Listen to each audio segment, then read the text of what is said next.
So today we are here to talk about creating a parent nation. And this is the book that inspired this program. It's called Parent Nation, Unlocking Every Child's Potential, Fulfilling Society's Promise. And it was written by Dana Suskind. I hope I'm saying that correctly. And Lydia Denworth. And so today we're going to talk about this book, what I've read. Maybe you all have read it prior to today, or hopefully you'll walk away with an understanding of the book, and it might even make you want to check it out from our system. So we hoped at the end of this presentation that you're going to know the foundations of early childhood development, talking about some of that brain development that they outline in the book.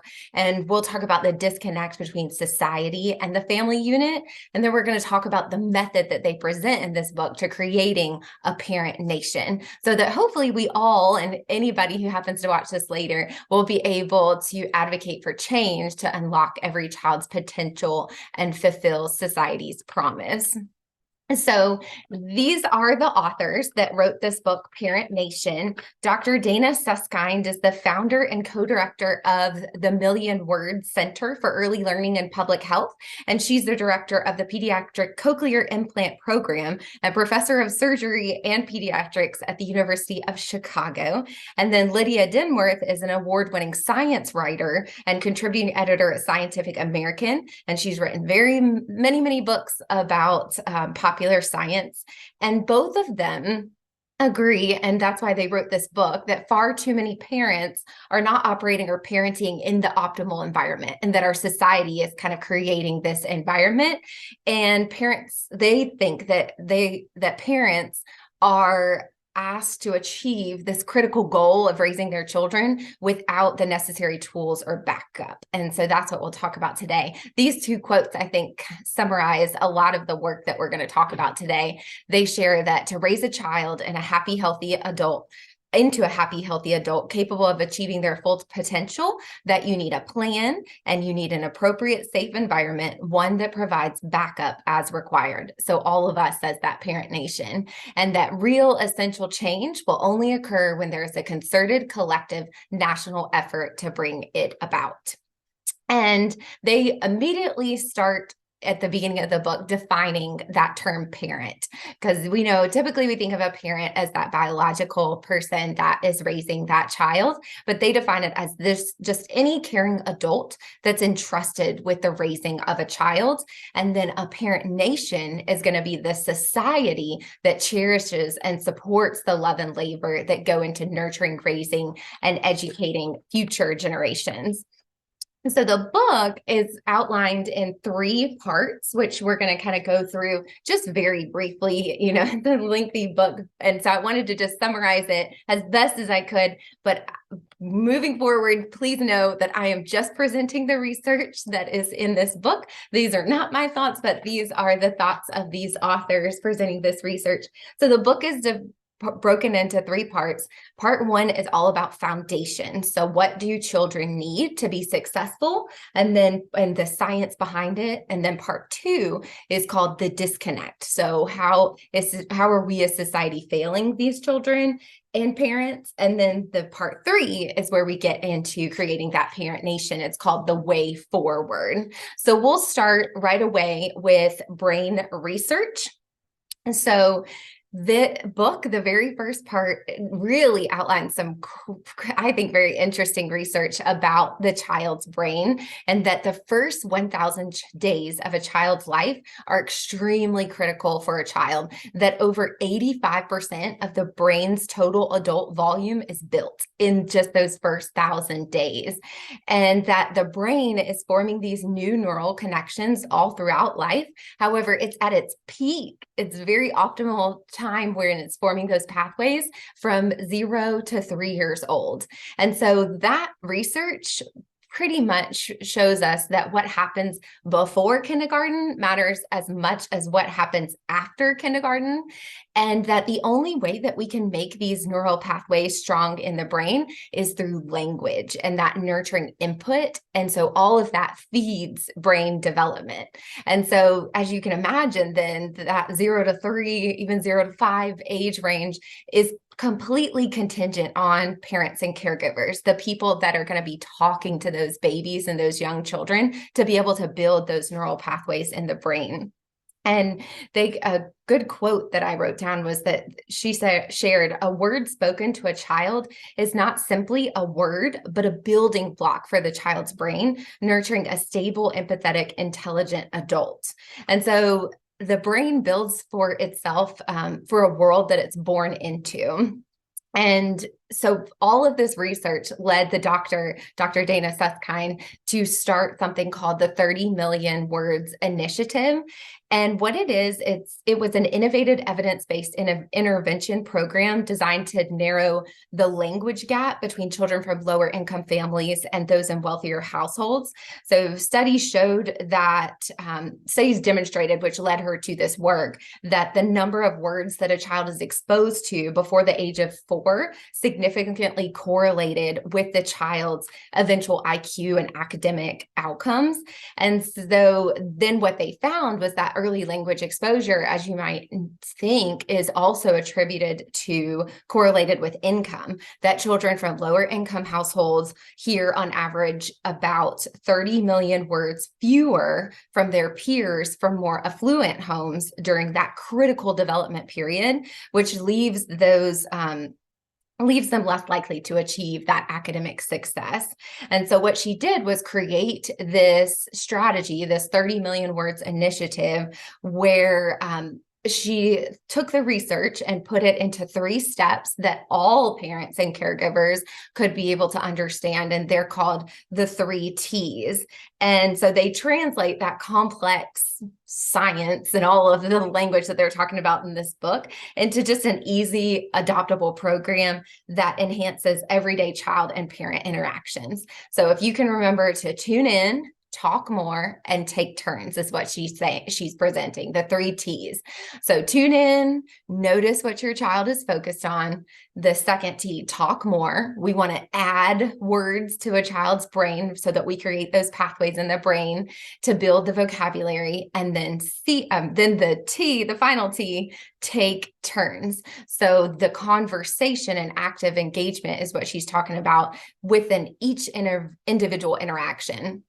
At first, when I read that, I was thinking, how do we take turns with a baby? The baby doesn't really talk back, but she was saying that any interaction, so whether the baby smiles or the baby coos or any type of reaction that the baby gives, is that turn. And then it's you as the parent or caregiver that then it's your turn to talk and to tune in, and then the baby does it back and forth. And so what was great about this work was that it provided everyone, regardless of our background, our socioeconomic status, even our own academic attainment, with these essential strategies for building the child's brain. And she was arguing that no matter who you are as an adult, no matter your, like I said, mentioned, your education, your level of wealth, or your work, that if we can all put these techniques in place, then we can build the child's brain. And then she also was able to study, because we know about brain development, but that was still very interesting that she presented all of that in the book. But she shared that then that language, the pathways that have built in the brain, contribute to this vital skill that children need of an executive function. And executive function is a skill employed when we control our impulses. And she even put in the book that experiment, you may have seen it on social media, where you put the candy in a dish or marshmallows, and then you leave it and you tell your child, I'm going to be back in a couple of minutes. Don't touch it, just to see how your child has that patience of their impulse. And so, but she was arguing too that executive function goes beyond children just inhibiting their responses. It helps children map out what they need to do. So we need to teach this vital skill as well. It's important for everything that a child's going to have to do in school. And so she found, though, that same serve and return interaction responsible for building a child's language ability was at the core of developing the child's executive function to be able to regulate their emotions and behavior in those early years. And that parents, like we know, play such a powerful role in developing those language skills and those executive functioning skills. And that through that brain research, that executive functioning skills, though, are triggered, and the same as language as well, by chronic stress and anxiety. That to support that executive functioning ability of a child, it's going to require a calm, caring, supportive environment. And I thought this picture was just interesting to show the difference between a brain that is stressed and a brain that's unstressed, that during the journey to maturity for a child, the prefrontal cortex is strongly influenced by stress and anxiety. So you see here where this brain has those tight control of thoughts, emotions, and actions, whereas this one has weaker control of the thoughts and emotions and actions because the brain has been stressed. And she even presented in the book, you may have heard of this before too, about the work of adversity in childhood and the research behind that adversity in childhood, she shares, burrows into the brain and can, if not addressed, disrupt the circuitry that's built and the stability of a child's future. And research shows that having 4 or more of these adverse experiences while young can put a child at risk for negative physical and mental health outcomes. And then what's also interesting is that those negative effects can then pass from one generation to the next. So learning about brain development is key for everybody in our society, because all too often children are born into a world of adversity, at no fault of parents and caregivers at all, but then it has a negative effect on those skills. And so through all this research, though, she found it. And at the beginning of her work, she thought, well, great, I can present this research to parents and I can share this. We can have the serve and return interactions. We can build those pathways in the brain. And then we're working towards a healthy future for these children. But she realized that time and time again, that the 3 T's and learning about executive function only took parents so far, that real life, as we all know it, can intrude again and again. That just based on the world that we live in and the adverse effects of society. And so she outlined, now moving into the part 2 section of the book, of what is happening in our society, where she is sharing the disconnect between what we know and what society presents to us. So we know that we need a society that supports parents and caregivers in their critical role of a brain architect, so building those brain pathways. And I don't have time today to get into all of these that you see in these circles, but these are just some of the problems in our society that lead to that disconnect. The very first one, that we don't begin at the beginning. She argues in the book that oftentimes we are very focused on K-12 education when we know that 0 to 3, 0 to 5 is critical to that brain development. She also shares low wages, not only for education workers and people in that sector of the world of our nation, but also just low wages in general. Also a lack of paid family leave. Our criminal justice system. She gave a powerful example in the book of a father that was wrongfully convicted, and because of his sentence of his waiting in jail, he missed the first 3 years of his child's life before his trial went to find him not guilty. And can you think of all of those serve and return interactions that he missed? And then a lack of parent education for brain development. We don't know that we need to be building these pathways in the brain. She also shared just our economic realities of the world, the changes that have happened, the challenges, And then again, as we mentioned before, those adverse childhood experiences, things that are out of control, oftentimes from a child's life and upbringing, and housing affordability, we know that. And then overarching of all of these circles are racial inequities. Of course, that's going to transcend everything from generation to generation to generation that's been here forever. Racial inequities, we know, provide those elevated risks for Black, Brown, and Indigenous people, including, she shares, a reliance on public transportation, crowded housing, less access to healthcare, underlying health conditions, frontline jobs as well, often causing that unstable wage and work schedule as due from the work schedule. So, I mean, you can just see, I mean, that is part of the book, of course, is extremely depressing, but it's very true that these unrealistic expectations placed on American parents and families are crushing, and that our systemic problems require systemic solutions. So these authors of this book are arguing that we have to change society. And that they argue that we can have meaningful impact on children by ensuring that their families have a safe place to live and that everyone's physical and physiological needs are met. I thought it was interesting too, and just it's great for them to point out in the book, but it's almost common sense that we live in a world that champions family values and that parents or children are born on the laps of parents. But when you see this research, you see that actually our society is not centered on families, that we need to build around programs and policies that protect and promote these values. And all of these barriers then are going to limit that brain development in the child, leading to those weaker academic outcomes. And so now we can shift to then, well, what can we do?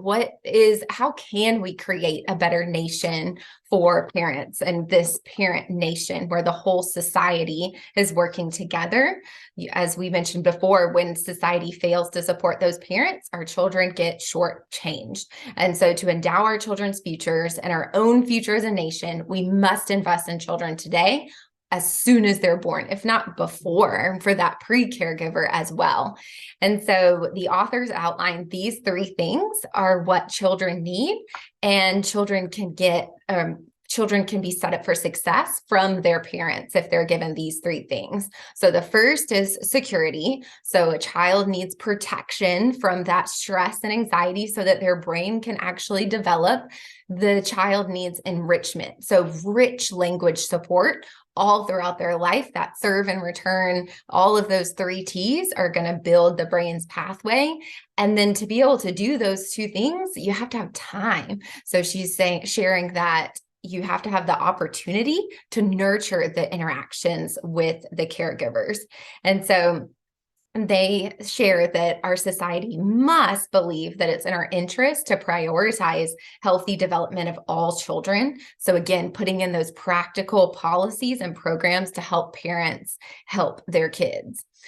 And so this is the path forward, the way that we can all work together to build the parent nation. The first thing she's sharing is, as we've shared this entire program, that robust support for the first years of life, that once we are able to get that support in place, that all of our policies should change. And then right alongside of that is the belief that healthy brain development is then going to guide everything. She refers to it in the book as the North Star, that's where all policies, programs, and services are going to go back from, that believing that healthy brain development is occurring from those language interactions and strengthening executive functioning skills with limited stress and anxiety. But then the biggest part of this building a parent nation that she shares that was more eye-opening to me was connecting parts of society that rarely intersect. So to put forth a team-based approach to interact with families along the way. And it was so true what she was arguing, that a lot of times our system for nurturing parents is siloed into healthcare and education. So the pediatrician is going to talk to you about your child's developing somewhat, but in education, we're talking about it a completely different way, more so with the brain. And so she's saying to build a parent nation, we should have consistent education and a healthcare system too that touches the lives of most families. So health practitioners should begin discussion of brain development in children so we can get that belief that that's so important. And a lot of times she was sharing, and maybe you felt this as well if you've taken your child to the doctor, that a lot of times it's disconnected from other support and services. She gave a great example in the book about how someone came in and the doctor at this I can't even remember where they were, but the doctor asked about housing stability, and the parent shared, right now we don't have a house to live in. And so then the doctor connected to someone that was going to actually do the hand-holding to find this family a home. Whereas oftentimes we don't do that. It's just a 15-minute well visit and then you're on your way. And so she shares that we should look beyond symptoms to the root causes of good health and ill health, including the social, economic, environmental factors that influence child development. So asking a few relevant questions during those well visits about these other areas and programs that we could connect families to receive those appropriate supports.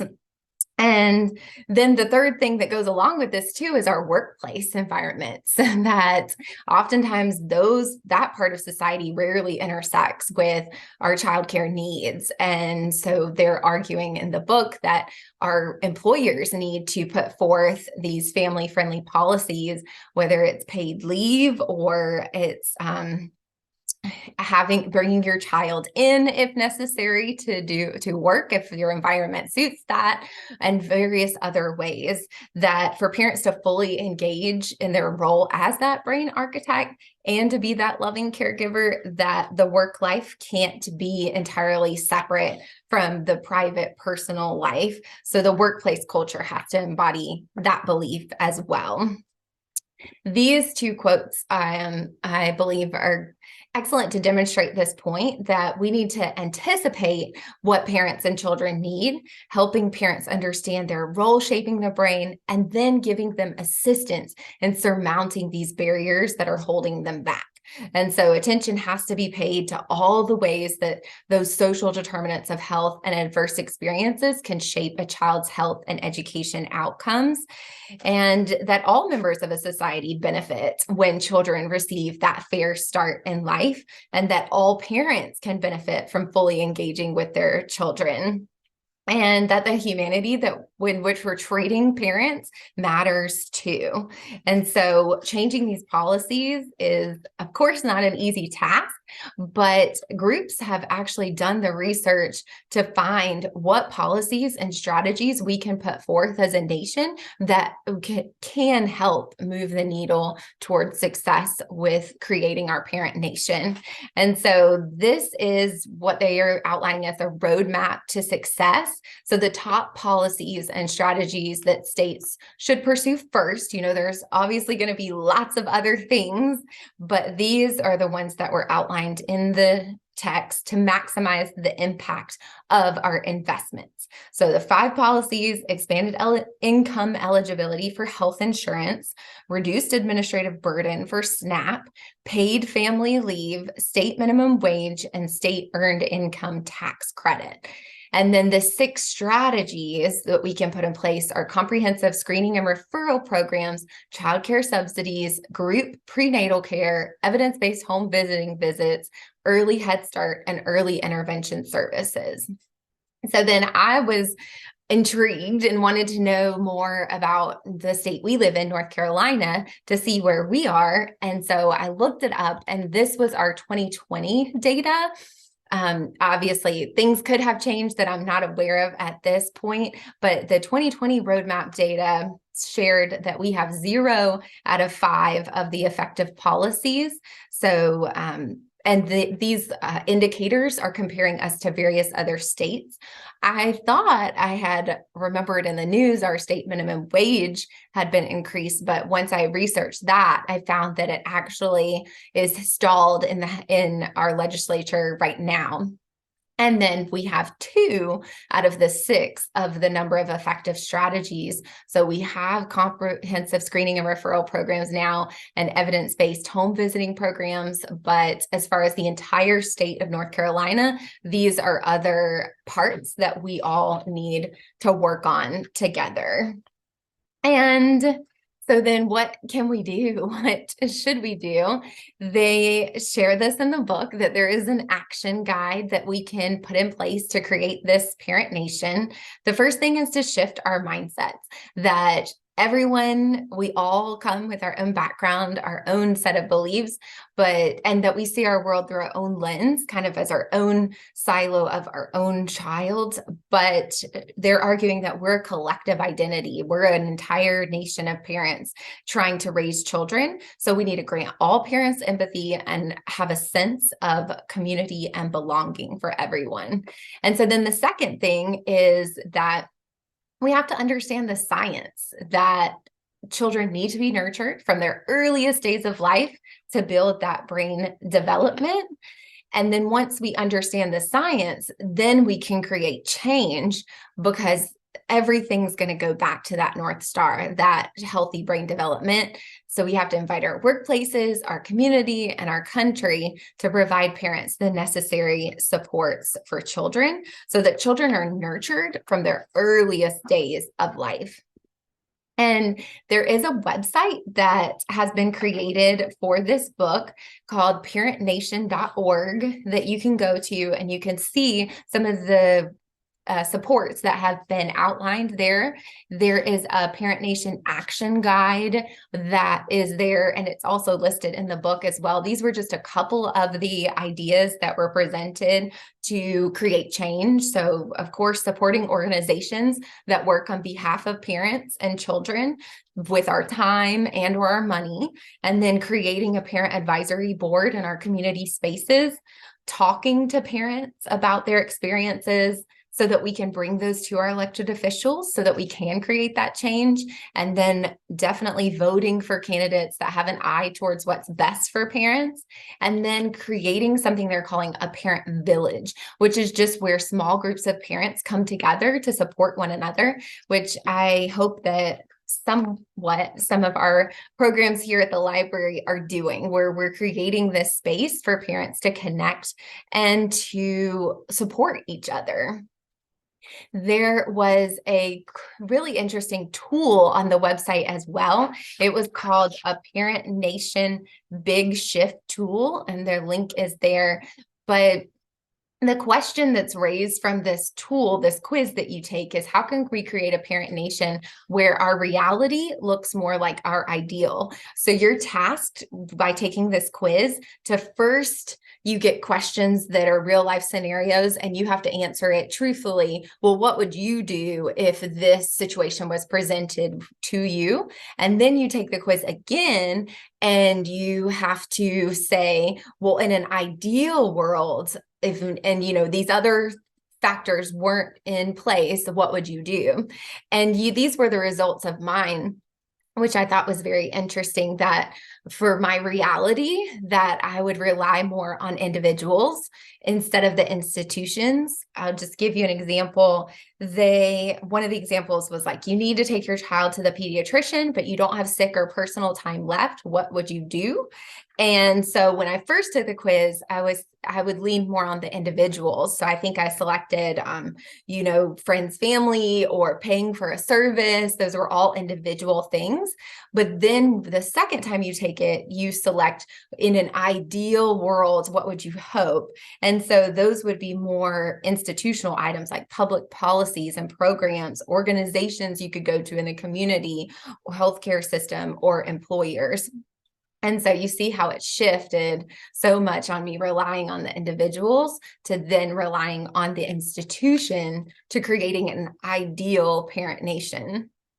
So that's a great tool to put in place. And then, of course, I just invite you to learn more about this book. It was very interesting to read and to feel like I have more knowledge about brain development and how parents can support their children, but more importantly, how we as a nation can support parents and caregivers. And so this book is available in our library collection, and it's also available, to purchase worldwide on your own. But I would encourage everyone to check it out and to take a look at it.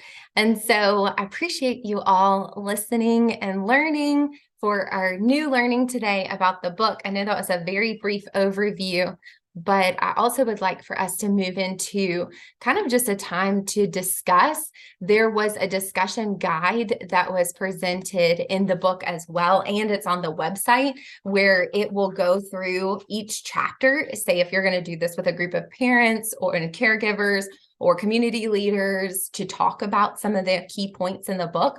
But these were some of the questions that I thought that we could think about today.